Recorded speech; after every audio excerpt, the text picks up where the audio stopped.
When Ned McCrae died in the early years of this century, he was in his 90s, it fell to his daughter, Holly Maddox McCrae, to clear the sheltered accommodation which had been the old policeman's home for those last years of his life. That's when she came across the boxes of manuscript and typescript, which we call the Ned McCrae Papers, and came to be known as the Timberdick Mysteries. The world of Malcolm Noble's crime fiction. She approached me because I own a small second-hand bookshop in the town, and she used to drop into my shop when she was visiting her father.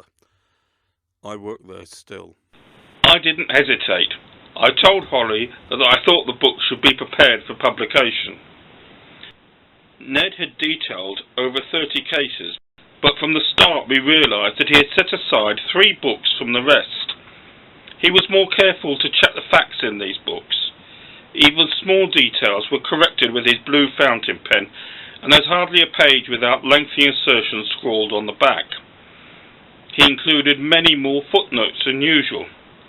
Taken together, these elaborations made Holly's editing a complicated task. I'm not sure they made better books. Holly was insistent that we shouldn't go ahead with the publication of these 3 books until we could verify absolutely that they were true. Furthermore, I couldn't persuade her to go ahead with any one of them until we were sure that the others would follow. 2 of the accounts concerned Ned's Secret Service during and after the war. The 3rd story relies on Sherlock Holmes having been a real person. You're listening to the world of Malcolm Noble's crime fiction.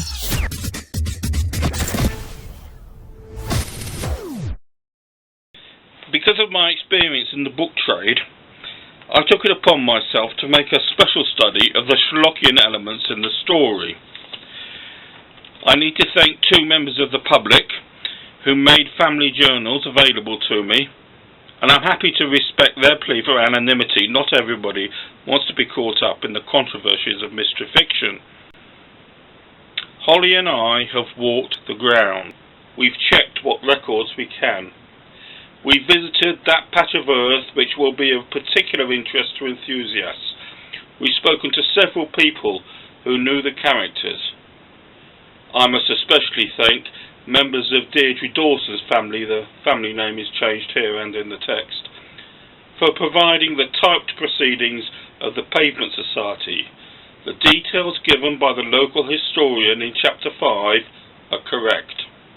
We thank the generous lady, now 65 years older than she appears in this story, and living contentedly in her semi-detached, not a dozen miles from Jane Austen's cottage, for checking Ned's version against her own recollection.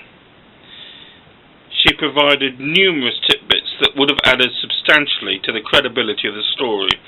Should we have included them? Each time we considered the question, we came up with a different answer. In the end, we left the last word to Ned and went with his original text. I remain unsure how much the events underpinning this story influenced Sir Arthur Conan Doyle when he was writing The Copper Beeches. I concede that there are many inconsistencies, but on a positive note, I am able to confirm that the recordings of Rucastle's voice survive. I have listened to them. When I showed my notes to a Sherlockian scholar, he suggested strengthening the connections with Conan Doyle's short story. In particular, we know that one of the characters in 1949 strongly resembled Paget's illustration for Strand magazine. Also, it would have been easy to alter the Hampshire location of the notorious house. In the end, we decided not to bolster Ned's account. My friend pointed out that Ned's version indicates that in another case, Dr. Doyle identified the wrong villain. The gentleman knows that neither I nor Holly would object if he presents his own paper supporting that revelation, but I'm afraid I haven't got the stamina. For some people, Sherlockian scholarship is more than a trivial matter. However, I know that I'm on firm ground when I present Ned McRae's thesis that the real Sherlock Holmes visited our city and died here. My final consideration was whether I should disguise the location of his grave.